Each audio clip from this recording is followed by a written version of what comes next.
Salut les toutous. On triche. Je vais pas venir. Pourquoi il a voix comme ça? Parce qu'il y a de la bouffe. Aujourd'hui, je suis avec Natacha et Volt. On va répondre à la question comment bien choisir son élevage pour adopter un Pomsky. Oula, qu'est-ce que tu fais là? Mais avant, je vais demander à Natacha du coup de nous expliquer un petit peu son histoire avec Volt. Ouais.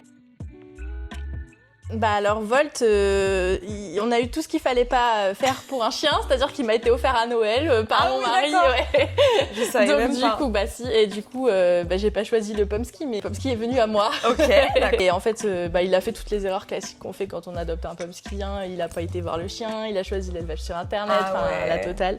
Et donc du coup, c'est ça qui m'a amené à faire après des recherches et à me dire que bon bah on avait tout fait à l'envers. Du coup, comment il a choisi son élevage finalement? Bah il a cherché au moins cher, donc Ok. inévitablement avec les problèmes qui vont avec. T'as eu des soucis de santé au départ ou des soucis avec lui ou pas? Ah bah il fait de l'anorexie, donc clairement, vu ça se voit, son de toute façon, sur ça son se gamin. voit. Il était hyper anxieux, je dirais pas comme ça, mais je te dis qu'on vient de loin, c'est que on vient de loin. Hein. Dès le départ, il faut faire hyper attention à plein de trucs. On va les voir de toute façon, mais ouais. Claire, moi j'ai pas du tout fait ça, tu vois. En amont, parce que ma mère, elle a eu ma mère a un Spitz et elle a eu beaucoup de problèmes justement à la suite de l'adoption de Moon. Je me suis dit, je veux pas les mêmes galères. Ouais, Je me suis renseignée sur le Pomsky au moins 6 mois en amont. J'ai appelé plusieurs élevages, j'ai appelé les propriétaires, j'ai appelé. Ah, moi j'ai fait vraiment le parcours du combattant. Pour l'instant, j'ai pas eu de problème avec Luna. Oui, c'est très important de bien sélectionner son élevage, donc on va répondre à cette question aujourd'hui. Selon toi, c'est quoi les critères à choisir pour justement sélectionner un bon élevage? Le plus important déjà, c'est de prendre un élevage qui est spécialisé, idéalement. Il n'y a pas de mélange de machin, de mauvaises surprises, même si on sait que le Pomsky, avait dit dans la vidéo d'avant, on peut avoir des surprises quand même, mais ça n'a rien à voir avec l'élevage, c'est la génétique, c'est comme ça. Il faut un élevage qui est dans la gamme de prix, un peu dans les moyennes, pour pas avoir de mauvaises surprises entre un chiot trop cher parce que la hype de la mode du moment et un chiot pas trop cher comme le mien qui du coup cache des mauvaises surprises. Et du coup, tu vois, moi j'avais vu un documentaire où genre il disait des fois le Pomsky ça peut monter même jusqu'à 7000, 8000, Ah oui, on a vu plus cher, euros. Ouais. Selon toi, la moyenne de prix c'est quoi? L'entour de 6000 balles. Moi, le mien, je l'ai payé 4005, que je trouvais relativement cher avant de savoir que les Pomsky, c'est quand même une race qui coûte cher, du coup, au final. Ouais. Moi, tu vois, j'aurais dit entre 2 et 5000. Ah mais en ouais? fait, 2, c'est bas en fait. Mais 2, c'est rien. Je connais plein de gens qui ont pris des Pomsky à 1500, 2000. Ouais, mais chez un particulier, c'est pas possible. Ouais, je pense. En élevage, c'est plus que ça. Hein. Faut avoir le budget quand même. Bah, de toute façon, un chien, on le dira jamais assez, mais ça coûte des sous. Hein. C'est clair. On se rend pas compte, mais clair. Je sais que je voulais vraiment cette race, donc j'ai mis le budget dedans. Après, il y a des chiens à l'adoption, mais après, on sait pas quel chien on récupère. Exactement. Avec quel passif, quelle problématique. Bon, il y a tout ça aussi derrière. Je respecte les gens qui font ça, mais moi, je voulais savoir d'où ils venaient, quoi. Ouais, bah mon mari, c'était pareil. Quand il a choisi, il a dit de toute façon, je veux un chien. Je veux les antécédents. J'ai dit aussi les conditions d'élevage, quoi. Donc, quand on va visiter un élevage, il faut que les parents soient bien traités, que les frères et sœurs soient bien traités, que personne ne soit séparé, la nourriture à disposition, de l'eau de bonne qualité, ça va. Être sûr que les propriétaires puissent vous montrer en fait les conditions d'élevage. Il faut que les chiots soient sociabilisés comme il faut, et pas qu'ils vivent en autarcie, qu'ils voient du monde, qu'ils voient d'autres chiens, qu'ils sortent dehors. Enfin, c'est des critères qui doivent être vérifiés impérativement, quoi. Surtout si on vous dit non, enfin si on veut pas vous montrer les conditions des chiens. Et déjà, c'est un red flag, quoi. La santé. Il faut qu'on puisse vous fournir à la demande les tests. Quand j'avais regardé les conditions sur le Pomsky, on me parlait beaucoup des tests EMBARK, E-M-B-A-R-K. Dysplasie, troubles cardiaques qui sont liés souvent aux lignées des Pomsky. Comme il y a du Spitz, il y a plein de trucs à regarder au niveau des yeux. Même au niveau des gènes dormants chez les parents. Souvent, t'en as qui se réveillent dans la portée d'après. Les carnets de vaccination. Exactement. Il faut que la santé soit à la demande. Vous demandez un truc, ils doivent pouvoir vous le fournir. Même si, bon, on n'est pas à l'abri que même malgré les tests, mais c'est quand même des cas qui sont extrêmement rares. Pas que le chiot soit vendu trop tôt aussi, il faut qu'il soit sevré. Parce qu'il est du 24 novembre, je l'ai eu en février, je l'ai eu à 2 mois et demi. 3 mois. Je l'ai eu à 2 mois et demi aussi. L'âge légal, de toute façon, c'est une obligation légale, ils peuvent pas les vendre avant. Il faut pas le prendre trop tard non plus. Moi, les éleveurs m'avaient dit, si tu le prends trop tard, le risque c'est qu'il développe de l'anxiété, de séparation des parents, etc. 2 mois et demi, 3 mois, ils sont dans la phase d'hyper découverte et tout, ils s'adaptent à tout, machin. Donc c'est là la période idéale où tu peux y aller les chercher, quoi. Il faut qu'ils soient sevrés depuis au moins 1 semaine. Est-ce que toi, il était pucé avec le premier vaccin ou pas? Si. Il avait pu ce premier vaccin. C'est pareil quand j'ai récupéré Luna, pucé et premier vaccin. Mais ça, je me demande si c'est pas une obligation légale aussi. Alors le vaccin, je sais pas, mais l'identification, c'est une obligation. Rebondir sur la première vidéo, comme quoi la taille et le caractère des Pomsky varient beaucoup.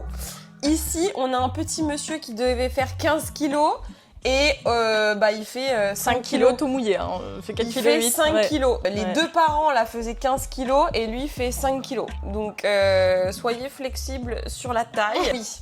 Un truc sur lequel je voulais revenir aussi. Moi, je sais que j'étais tombée sur un élevage. L'éleveur me posait vraiment des questions sur mon hygiène de vie, sur pourquoi je veux prendre un chien. Donc si vraiment je tombais sur un éleveur qui peut vous vendre le chien comme ça tout de suite, sans vous poser de questions, etc., déjà, c'est bizarre.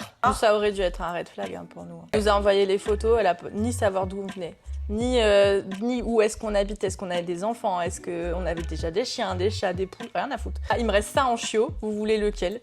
Ça pour moi c'est quand même un red flag qu'il faut quand même demander un minimum sur les conditions de vie qu'il aura après, quoi. Ne serait-ce que pour éviter les abandons, ça me paraît logique en tant qu'éleveur de chiens de se dire potentiellement il peut finir en SPA. C'est relou, quoi. C'est clair. On va voir si le Pomsky aussi peut aussi vous correspondre. C'est quand même un chien énergique qui demande pas mal de balades, etc., de dépenses physiques et mentales. Tu vois, j'avais posé des questions genre, j'aimerais adopter un Pomsky parce que j'aimerais faire des randonnées, je veux faire beaucoup d'activités, genre des trails, courir, est-ce que c'est un chien avec lequel je pourrais faire ça? Enfin, je sais que j'avais quand même demandé des confirmations. On a 2 enfants, il fallait un chien qui soit hyper compatible, mais qui soit pas tapouf, parce que mine de rien, en plus ils sont petits, donc laisse tomber, il y a de l'énergie partout. Il fallait un truc qui soit endurant quand même. Est-ce que je peux avoir le test embarque des parents, quels tests de santé ont été faits, comment sont sociabilisés les chiots, quelles tendances comportementales peut-on attendre du Pomsky, depuis combien de temps élevez-vous des Pomsky, enfin bref, je vous mettrai vraiment des questions de base que vous pouvez poser aux éleveurs, ça peut déjà être rassurant. J'ai discuté avec une association de Pomsky et en fait ils avaient référencé plein d'éleveurs de Pomsky, évidemment vérifiés en France, donc je vous laisserai le lien de la carte des éleveurs de Pomsky répertoriés en légende de la vidéo. Comme ça, vous pourrez voir. Ce sera beaucoup plus facile et ça vous fera gagner beaucoup de temps que nous. Enfin, moi, perso, j'ai galéré. Et encore une fois, c'est ce que je vous conseille de faire. Moi, j'avais vraiment appelé les éleveurs. J'avais préféré, entre guillemets. J'avais regardé un petit peu les Insta. Et souvent, sur les comptes Instagram, il y a les stories des propriétaires qui sont relayées, en fait, sur les stories des éleveurs. Et du coup, j'avais contacté les propriétaires en leur demandant s'ils étaient contents, s'ils avaient eu un souci de santé avec leur chien, etc. Et les élevages que j'avais sélectionnés, tous les propriétaires, sans aucune exception, étaient super contents de leur chien, n'avaient aucun souci. Donc c'était rassurant aussi, quoi. Même si vous pouvez aller voir, avant même de vous décider sur un chiot, allez visiter l'élevage. Ouais, grave. Il y en a qui veulent pas, mais allez-y à l'improviste. Pas une visite programmée où ils sortent les chiens dans le jardin. Oui. Non, même juste vous passez devant avec la voiture. Vous voyez si les chiens ils sont dehors ou pas. Rien que ça. Elle a raison parce que c'est quand même un chien, c'est pas pour 1 an, c'est un être vivant, vous en avez pour 15 ans derrière. Donc s'il y a que des galères, encore une fois, c'est un budget, quoi. Déjà le chien à l'achat, c'est un budget. Mais alors Puis en plus, si vous tapez les problèmes de santé qui sont listés dans les... même les assurances. Si le test dit qu'il y a une prédisposition, c'est fichu. Là, c'est tout pour votre pomme. Attention que l'élevage, en tout cas si c'est un élevage professionnel, qu'il soit bien déclaré, enregistré, avec un numéro de SIRET, etc. Après, chez les particuliers, je sais pas comment ça se passe. Je sais pas non plus, puisque du coup, j'ai pas pris. Mais je sais que... Il faut faire attention à, vu qu'il n'y a pas de standard de race chez le Pomsky, vu qu'il n'est pas encore reconnu au LOF, ils peuvent te vendre n'importe quoi en disant que c'est un Pomsky. C'est pour ça, moi, je vous conseille d'aller chez un professionnel. On dira jamais Déjà, de toute façon. Les red flags, moi, le prix très bas, le refus de montrer les parents, le fait qu'on ne réponde pas à vos questions. Clairement, on doit pouvoir répondre à toutes vos questions sur les parents, la santé, tous les tests génétiques, enfin bref, tout. On rajoute aussi les papiers, hyper important, contrat de vente. À la sortie du show, contrat de vente, carnet de santé, papier d'identification obligatoire. Preuve de puçage et vaccination. Facture du chien, même si c'est pas un objet, bah faut demander une facture. Est-ce que tu aurais une petite anecdote ou un conseil ou à partager, ce que tu veux? En fait, on se rend pas compte quand on prend un chien à quel point ça demande du temps. La première année. Et encore après, mais surtout la première année, le temps. Dites-vous, il faut vous dégager du temps de socialisation, mais du temps aussi d'apprentissage. C'est hyper long, que ce soit la propreté, que ce soit les ordres de base, mais aussi comment bien se présenter à un chien, comment bien... Faut voir un maximum de monde, un maximum de chiens, faut voir un maximum d'endroits. Enfin, c'est hyper chronophage. La première année, je trouve que c'est la plus hardcore. Mais après, ça fait des chiens archi équilibrés. Mais il faut prendre le temps en fait. Prendre le temps au début pour avoir 10 ans de tranquillité derrière. Puis si vous sentez pas capable, ça fait trop d'un coup, faut pas hésiter à prendre un éducateur. Ça fait peut-être un budget en plus, mais bon, faut le compter dans le budget de toute façon. D'un chien. Mais franchement, pour les premiers mois, moi, j'ai pris une éducatrice et elle nous a sauvés parce que sans ça, lui, il pouvait pas sortir dehors. Une voiture, il se pissait dessus. Vraiment anxiété. Plus. Mais il avait rien vu. De toute façon, il était jamais sorti de son box avec sa mère. Imagine-toi. Donc, faut se dire que c'est un investissement financier, mais aussi de temps. De temps, c'est un bébé, quoi. C'est un enfant. C'est comme un bébé, clairement.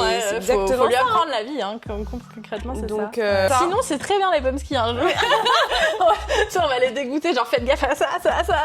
Non, mais c'est beaucoup d'amour, c'est beaucoup de positif, mais il y a aussi des inconvénients. Et c'est vrai que moi, j'y ai pensé avant de prendre un chien, quoi, parce que sinon, après, c'est trop tard, quoi. C'est vrai que tu peux tout faire avec, et je comprends que l'attrait soit l'engouement. Je comprends la vibe. Je comprends l'engouement du machin. La petite association que tu m'as conseillée. Pour les pomskis d'Île-de-France, en tout cas, on se réunit une fois par mois pour faire des balades tous ensemble. Et du coup, discuter entre propriétaires de pomskis, des passionnés de la race, notamment. C'est une éleveuse qui a lancé l'association qui s'appelle Pomski Aventure. Éleveuse, je peux le dire, c'est peut-être c'est le domaine de la câlinerie. Une super initiative et ça nous permet, nous, de nous rassembler comme ça. Franchement, c'est trop bien. Et c'est super cool, on fait des super balades. On a été à la plage le mois dernier. J'avais vu là, j'étais jalouse. J'ai vu les trucs, je me suis dit, j'aurais dû y aller et tout. Puis elle ramène ses chiots quand elle a déporté, ça leur permet. Mais franchement, oui. Moi, je me suis dit, mais c'est ça en fait qu'il faudrait faire. Elle prend la mère, le père, les chiots, hop là, tout le monde y va, c'est génial quoi. Et la contacter, comme ça, si vous êtes en Île-de-France, vous pouvez nous rejoindre pour venir faire des balades avec les pomskis. Ravie de venir, en tout cas. Oui. Je suis très contente. Merci de venir là faire une interview. Et eux, visiblement, eux, c'est bon, ça fait une heure qui est tombé amoureux, mais grave. Ça va faire un rouleau. Ouh là là, ça râle.